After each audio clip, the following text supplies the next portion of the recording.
In the first activity in week 2, you're going to learn about nesting, which is putting tags within another set of tags, about indenting, which is indenting your code in a way that helps it make more sense, and validating, which is checking your code for errors.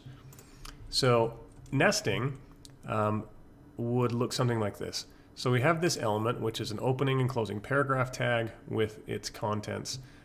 If we go ahead and look at what that looks like, it looks like this. So within these two tags, we can place other tags. So if I would like to emphasize the word paragraph, we can put some M tags in there and go ahead and save it. And you can see that the word paragraph is now emphasized. And those tags live within the paragraph tags. And that is nesting. So if we take this to a little bit bigger level, we can go in here inside the body and paste this. You can see that we have the basic skeleton of a website, and it's kind of confusing. It's all just sitting here along the left side.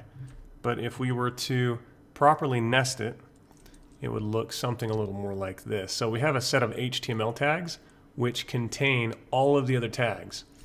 So all of the other tags are children, and it is the parent tag of those other tags. So we could indent all of those tags. We then have the head section, which has these other tags inside of it, which are children of it. So we could take those and indent those, and you can see the paragraph is already that way. So you basically indent the tags that are nested inside of another set of tags. So if we go ahead and save it, visually that looks a little bit better and helps you to understand the content. So that is nesting and indenting. Once you have all of the tags that are children nested inside of their parent tags and indented in a way that helps it make more visual sense, and your code is complete, it's then time to check it or validate it. So you would copy all of your code, and then sometimes the editors will have a validator in it, but you can go to the activity page and click on this validator. And then from there, you could put in a web address, you could upload a file, but in our case, we're going to go to direct input and just paste it in and hit check. That will then check it for errors, and it's showing green, which means there are no errors. But if there were an error, so let's put one in. Let's go here to P, put in a 1, and I check it. You can see there's several errors now. The nice thing is it will tell you where they are. So here it says from line 10, and if you look on line 10, that's where this is, right, in the paragraph, in that line.